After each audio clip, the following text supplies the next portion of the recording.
Yes, somebody did try to sue Equifax because of the involvement of LexisNexis, and they lost.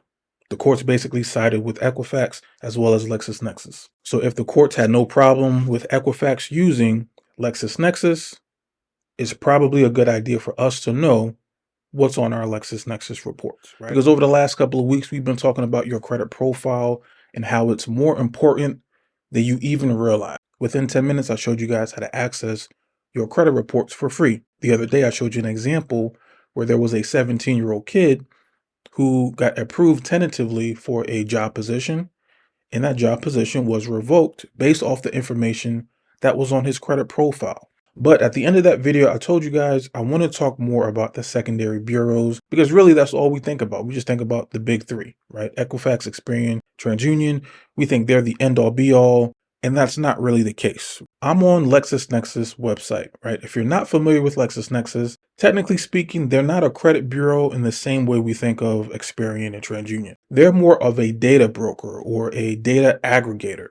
And when I tell you they have so much information on you and your entire life, you're going to be freaking out once you actually pull your report. This is the reason why I say we have to make sure that not only are we checking with the major three credit bureaus, I want us to also get copies of our LexisNexis because, for example, if you're trying to get an SBA loan, are you aware that they're going to be using software provided by LexisNexis in order to make that decision? Most people that pull their reports can have upwards to hundreds of pages worth of data because it goes way, way back, basically your entire life. I want to show you the web page where you can request your LexisNexis report and just see what kind of addresses, what kind of spelling of your names is on there, what kind of accounts are on there. Are there fraud alerts on there that you never put? Is the LexisNexis report showing an auto accident that you were never involved in? Auto insurance companies, just like everybody else, before they make the decision and before they give you the quote, they're going to check with LexisNexis and do you have a whole bunch of speeding tickets? Do you have a whole bunch of auto accidents that were your fault? And then the insurance company is able to make a decision whether or not they're going to give you the auto loan or whether or not they're going to deny you for this insurance, right? I'm talking about all sorts of companies are using LexisNexis to make decisions that is going to impact your life. For companies and government agencies, yes, the government is also a subscriber to LexisNexis, seeking data analytics, supporting compliance, customer acquisition, fraud detection, right? If you're trying to open up multiple bank accounts or you're trying to defraud banks, you're only going to get so far because LexisNexis is keeping tabs on the accounts that you open, who you bank with, who you still owe money to. All of that information they're telling you, this is literally the homepage of LexisNexis. They're telling you that. This is fraud detection. So not only do we have FICO in their algorithm, FICO is literally there. It's an instrument. So banks are able to make a decision within a matter of just seconds, right? They'll take all your information, put it through the FICO algorithm, and then they're going to make a decision whether or not they're going to give you the loan, or if they're going to give you the credit card, what kind of limit are they going to give you? LexisNexis is similar, but it reaches a whole wider net. Identity solutions, investigations, private investigators use this website, right? So on and so on. You get the point. Everybody uses this to basically check up on you. And when you scroll down, you're going to be able to see basically what I just went over already, all the type of industries that use LexisNexis because LexisNexis create custom software for these different companies and industries. So for example, in the debt collection industry, there are software that these debt collectors can pay for. That way, if a new phone number attaches to your profile, now they have another means of getting in contact with you. If another address pops up on your profile, now they know, okay, this is another place where we can try to find you. Let's say, for example, you owed a company years ago, you owed them a few $1,000s, but you just forgot about them. You kind of got your life in order and then you started to get new credit card, you started to get new loans, right? You're trying to get a new house. All those new accounts that you're applying for and you're getting approved for, because now your credit score is a little bit better, your profile is stronger. It's going to send an alert to the debt collection companies, basically telling them, hey, the person that you've been trying to track down, it looks like their money might be up right now. Now is a good time to try to sue them or try to get a judgment because it looks like their financial situation is now turned around. Now, if you're somebody that's thinking, I need to know what's on my LexisNexis report because I've been trying to apply for certain credit products and I've been trying to get certain loans and there has been a disconnect because I'm not aware of any issues on my consumer profiles that I'm getting from annualcreditreport.com. you may want to look at the LexisNexis because there might be information that is inaccurate. There might be a mixed merge file. And another thing, guys, anytime you look at any sort of these data aggregator type of websites, they are more concerned with the amount versus the accuracy, meaning they get paid off of every line of information that they have. It makes sense for LexisNexis and it makes sense for the credit bureaus to have 15 different variations of your name and 12 variations of your addresses. They can sell more information because they have more information. But the problem is, and we should know this at this point, when you're trying to apply for a credit card or a loan, or you're trying to open up accounts, if you have too many discrepancies on your consumer profiles, on your Experian, Equifax, and TransUnion, you may get a denial right off the bat just because the risk department automatically flagged you because something didn't look right. The same thing goes with LexisNexis. So you got to make sure everything is accurate and it looks good. That is your FCRA right. So again, I'm going to have this page pinned at the bottom of this YouTube channel. Make sure you go ahead and request this. It's absolutely free to request your LexisNexis report. Now, I know some people are going to be asking, is this legal? How can LexisNexis, provide information to the credit bureaus? How is that legal? Is it legal? Yes, it is. It is. And let me show you this example. There was a case. Let me scroll up, make sure this is the right one. Yes, this is Shyman versus Equifax, right? And I'm going to give you guys the cliff notes. This was back in 2021.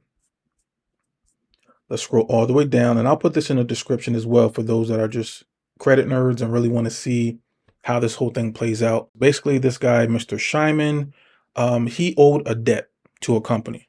That creditor was able to get a judgment placed on Mr. Shyman on his Equifax credit report. Mr. Shyman was able to negotiate with that creditor, and they were able to basically settle. And on his Equifax credit report, it showed that account was satisfied. So the reason why I highlight this is when I tell you guys, before you try to get into a negotiation with a debt collection company or a creditor, you really want to try to get a pay for deletion, and you want to get the terms of that agreement in writing, because if you give that creditor or that debt collection company the $5,000 that you owe them, it's going to report as satisfied or paid in full or paid as agreed.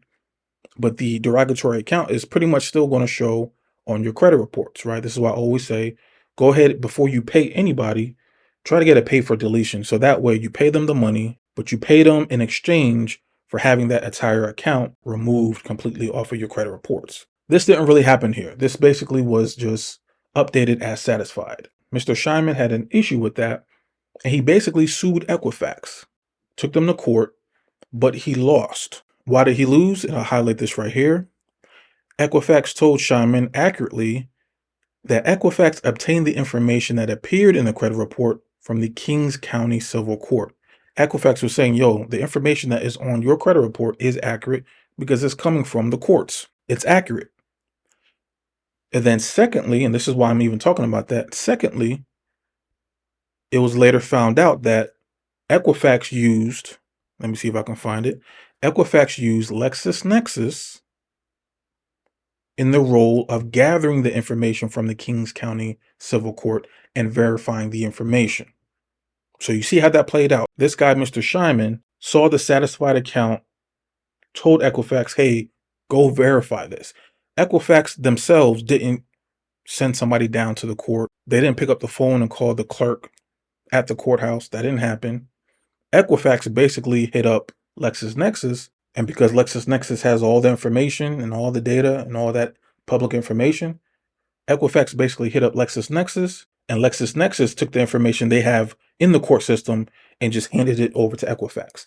That's how they verified the information was accurate. LexisNexis is basically doing all the dirty work for them, providing that information right back to the credit bureaus the same way they're providing it over to the banks and over to the insurance companies and over to law enforcement and over to the government, and it's holding up in the court of law. The court was basically saying, hey, there's no disclosures or no additional disclosure that were needed to be shown. And also, even if Equifax was negligent in determining its obligations under the provisions, Shyman cannot point no harm he suffered as a result. And I'm not an attorney, so don't take this as legal advice. But if you're trying to sue for damages, there has to be some sort of damage. There has to be something that you lost or something that negatively impacted you because of this item was reporting inaccurately on your credit reports.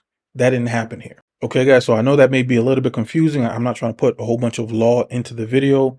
The only thing I want you guys to just pull from this is, yes, somebody did try to sue Equifax because of the involvement of LexisNexis, and they lost. The courts basically sided with Equifax as well as LexisNexis. So if the courts had no problem with Equifax using LexisNexis, it's probably a good idea for us to know what's on our LexisNexis reports, right? Here's another thing too, and this is just an added bonus because I like to be extra in my videos. Currently, there is another lawsuit going on with immigration advocates suing LexisNexis over personal data. Immigration advocates have called attention to a $22 million contract between Immigration and Custom Enforcement and LexisNexis for that product. So to give you the cliff notes on this, the immigration advocates are suing LexisNexis because LexisNexis was giving information over to law enforcement, over to ICE, which allowed them to track down individuals. Now, I don't know if all these individuals were illegal immigrants. I don't know. The main thing I want to point out is even law enforcement, the government, the police department will go ahead and reach out to LexisNexis to be able to pull names, addresses, phone numbers, banks who you bank with, all this information to basically try to track you down. The immigration advocates are saying, hey, this is a breach of our rights, of our personal information. And they're calling that a grave threat to civil liberties because they're trying to figure out how is this LexisNexis company giving all of our information over to this law enforcement company. Now, again, there's probably going to be people debating back and forth about, is it right? Is it wrong? I'm just letting you guys know how powerful LexisNexis is. If ICE is paying $22 million to get this information, you can understand what are the banks paying? What are the insurance companies paying? What are the debt collection companies paying, right? Your credit profile, all the information, not just your 3-digit FICO score, is incredibly important. Make sure you go to annualcreditreport.com and pull your credit reports. You can do so every single week. Make sure that information is accurate. You can do the same with LexisNexis. I'm going to link this webpage right here down in the description. Go ahead and fill out the information and get a copy of your LexisNexis report and do the same thing. Make sure to put the request of your LexisNexis report at the very top of your next to-do list, and then go down in the comments, let me know your thoughts, and I'm gonna check you guys out in the next video. Peace. Guys, if you made it this far in the video, you might as well download my free cheat sheet guide. Go ahead and click the link in the description